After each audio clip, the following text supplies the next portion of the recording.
Thank you, ma'am. Thiru P. Thangamaniji, Honorable Minister for Electricity, Prohibition and Excise, Government of Tamil Nadu. Shri P.K. Pujariji, Secretary, Ministry of Power, Government of India. Shri Rajiv Ranjanji, Additional Chief Secretary, Government of Tamil Nadu. Shri P.V. Ramesh, Chairman and Managing Director of the Rural Electrification Corporation. Shri Sai Kumar, Chairman and Managing Director of Tangentco, Tamil Nadu. Shri A.K. Verma ji, Ms. Jyoti Arora ji, Joint Secretaries, Ministry of Power. Ritu Maheshwari, Executive Director, REC Limited. Friends from the print and electronic media, ladies and gentlemen. In some sense, today's function is a fitting tribute to Ms. Jayalalitha ji. Honorable Amma and I had a meeting on 15th of July 2016, barely days before she took ill. And unfortunately, despite all the prayers of the people from all over India, all over Tamil Nadu, and the best efforts of the medical professionals, she is no more in our midst. But I can never forget that meeting I had with her on 15th of July 2016 in her chamber. Amma was truly a very graceful lady, very charming, if I may venture to say, very sharp in her understanding of the subject, and this is a technical subject with so much financial understanding required that the best of experts take a long time to understand the intricacies of a project or of a scheme like the Ujjwal Discom Assurance Yojana, particularly since it has a lot of intricacies and it's been devised with so much effort from consulting experts across the length and breadth of India, often even getting expertise from international experts. But her quick response and her ability to understand the subject in a very, very brief and short interaction, we must have spent, I think, barely 40 minutes with her. Actually, it was to be a 10-minute courtesy call. But I am grateful to her that she took full interest in the subject, understood the entire dimensions and what was being suggested under UDAY, how it was in the interest of the state of Tamil Nadu, how it was in the interest of the people of Tamil Nadu. And if I may even say, she was very effusive in her comments also.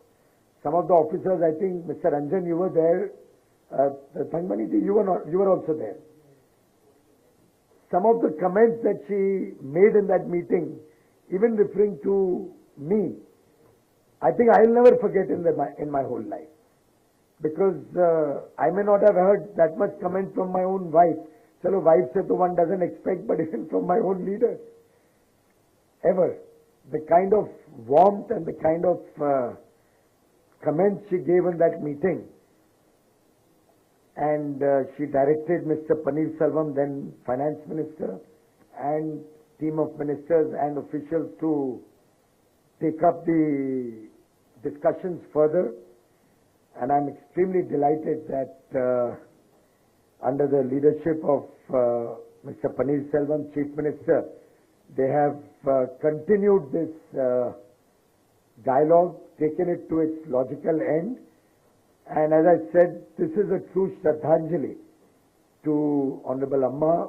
I am sure that even now she must be looking down and feeling very proud of both her team of ministers, Chief Minister and a team of ministers, and a team of bureaucrats and officials who have in a short period of time been able to take this effort that Honorable Amma and I had initiated on 15th July to its logical end in a very short period of time, despite having only just emerged from the very unfortunate demise of Amma. While we all miss her, I'm sure the people of Tamil Nadu miss her very deeply. All of us in the political establishment miss her. But today's signing of UDAY will, I'm sure, give the confidence to the people all across the country, particularly in Tamil Nadu, that the governments, both at the center and the state, are working together for the welfare of the poor of Tamil Nadu, for the welfare of the farmers of Tamil Nadu, for the women of Tamil Nadu, for the marginalized and deprived sections of Tamil Nadu, so that we can continue to provide 24/7 affordable, quality, sustainable power, and ensure that in the years to come, power becomes a subject which does not remain a subject of anxiety, a subject of concern, a subject of shortages, but will always remain a subject of assured and guaranteed supply to everybody in this country. Tamil Nadu will benefit immensely from the signing of UDAY. I was just going through the various possibilities that are there. The Honorable Minister has just spoken about the financial benefits that UDAY will straight away provide to the state DISCOM, which obviously in a way is a provision for the people of Tamil Nadu. Ultimately, a DISCOM cannot continue to make losses and continue to serve the people in an effective and efficient manner.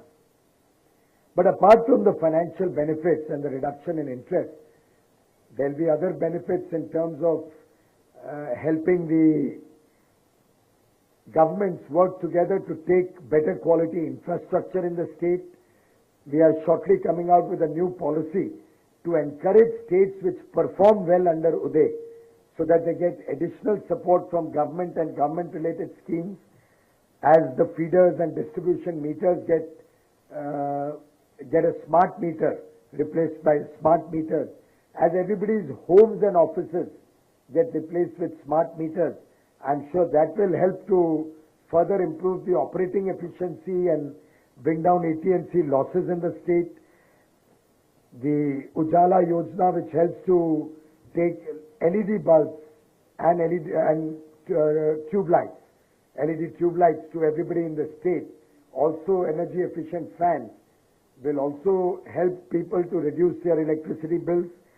And all in all, when one looks at the composite benefits that Tamil Nadu will get, the overall net benefit through UDAY by way of savings in interest cost, reduction in AT&C and other transmission losses, interventions in energy efficiency, the reforms through rationalization of the coal sector. I can assure the Honorable Minister we will make sure that you don't have to depend on imported coal whose prices are uncertain, which can suddenly shoot up, which results in increased cost of power, but will ensure that you get adequate coal from our government companies. We'll also be delighted to give you coal blocks, which you can own and exploit and start producing your own coal. So there's complete end-to-end control under the state government to be able to ensure at a decent price power for all in the state of Tamil Nadu, and the savings of 11,000 crores estimated in the next 3 years or so, and then a recurring saving every year. Every year annual saving, which will probably be in excess of 7 or 8,000 crores, will truly help the state of Tamil Nadu come out of the weaknesses of a DISCOM which has not been performing very well in the past, and ensuring the second part of today's program, the power for all, 24/7. I'm delighted that Tamil Nadu has also executed the power for all document, something which we started nearly 2 years ago, two and a quarter years ago. It was one of my first programs that we had initiated after I became minister. State after state joined the movement to ensure that everybody gets 24 hours power I'm delighted that Ms. Jyoti Arora has been pursuing this relentlessly. And now with the signing of the Power for All document with Tamil Nadu, all the union territories and all the states except one.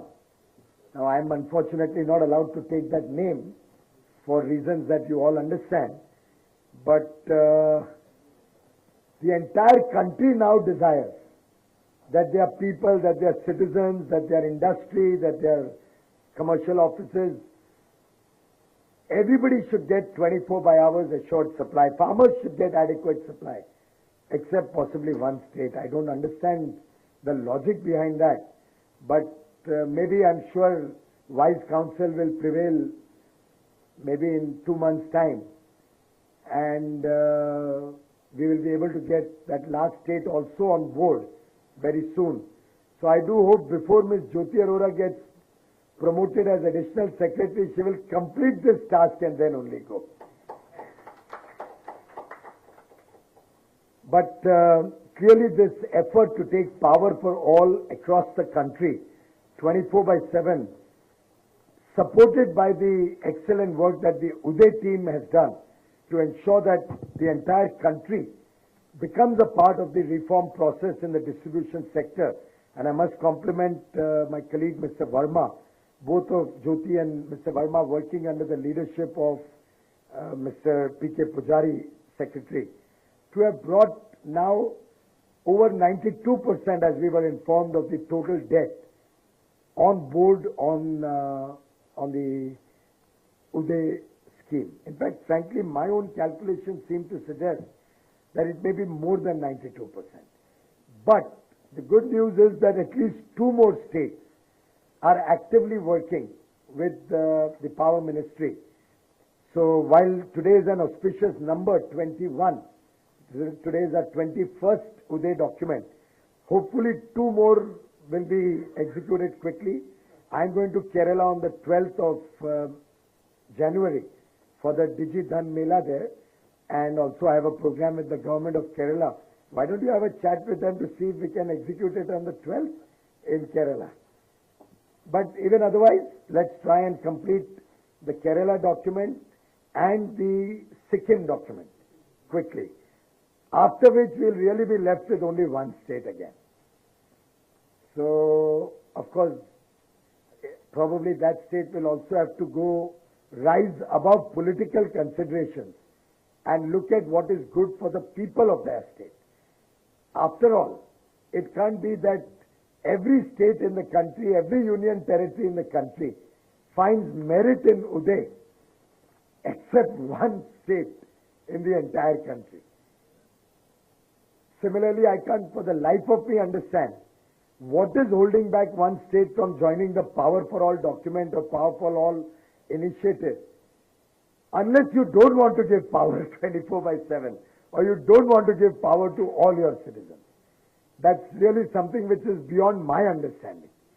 But I do hope wiser counsel will prevail, and our effort to give reliable and quality 24 by 7 power to every home, to every office, to every industry, to give adequate power to every farmer by 2019 is achieved.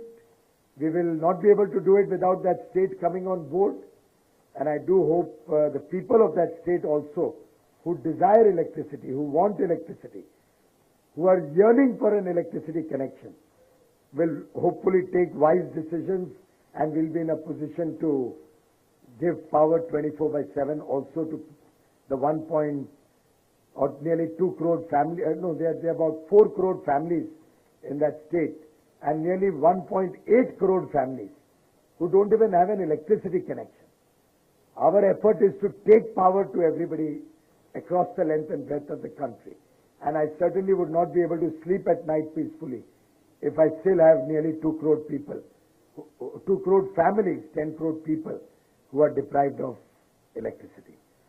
The 24 by 7 Power for All exercise has had a long journey, a journey in which it has continuously been able to engage with different stakeholders, and the effort between 24 by 7 and UDAY both of which have been working concurrently, has been to keep the cost of power affordable, keep the cost of power low, improve through better availability of domestic coal, also availability of better quality of coal.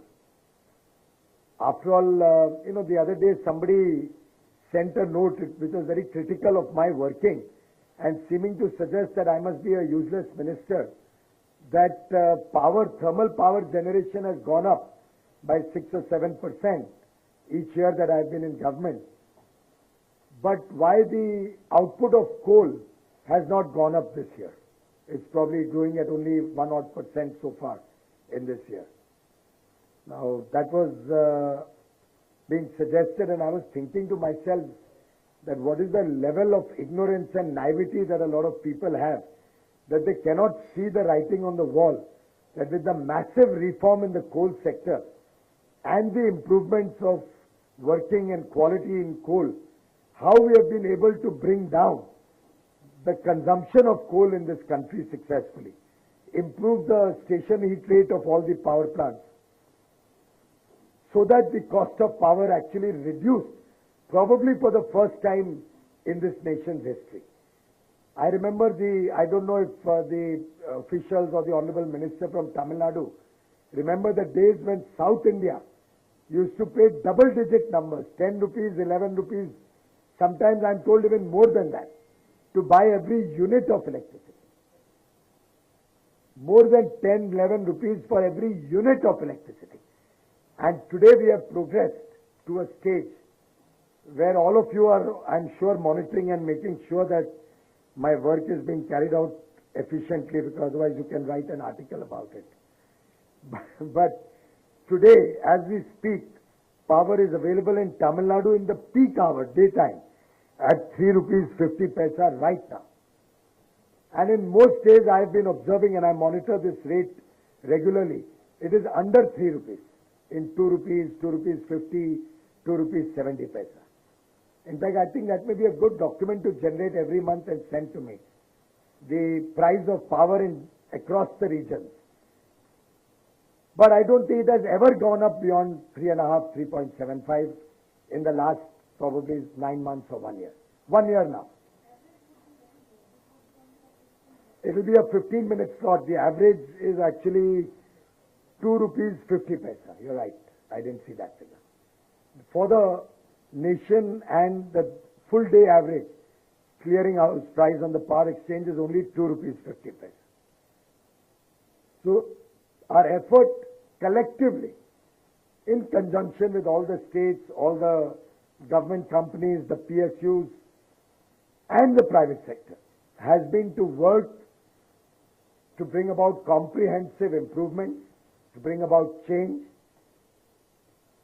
for the better, ensure that power is available for the state discoms whenever they want it, introduce more and more renewable energy so that we leave behind a cleaner environment, a better future for the next generation, ensure that our commitments are met on time, which means all the discoms need to start making profit. I am happy to share with you, and I'm sure some of you may have noticed it already, reported it, Haryana has already turned one of its discoms into profit, which was a perennially loss-making discom, within 1 year of joining UDAY. The Dakshin Haryana discom has turned a profit of 200 crores in the first 6 months of this fiscal year. And this is along with increased power supply. You have a district called Panchkula. It's a beautiful district. 173 villages in that district and the urban area. They all decided we'll work together, bring down AT&C losses. And as we have created under UDAY, as and when AT&C losses reduce, we encourage the state to give 24/7 power. So Panchkula from 1st January has started giving 24 hours power to all the 173 villages and urban areas in that district, because their AT&C losses have already fallen from a very high level to under 20%. Their target is even better, I think, going forward. So I would urge all the states to take this on a mission mode, improvements in our working will dramatically change our financial performance, our ability to pay our bills on time, and our ability to further bring down the cost of power and serve our people with better quality, affordable, and sustainable power sources.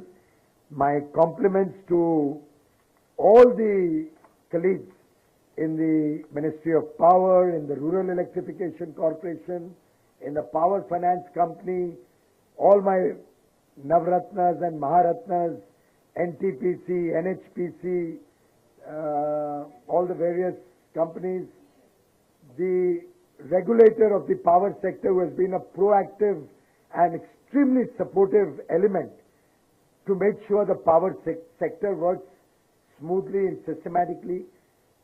The Central Electricity Authority, which is the mother organization to keep all of us in check. I remember many times I've fought with the CA officials.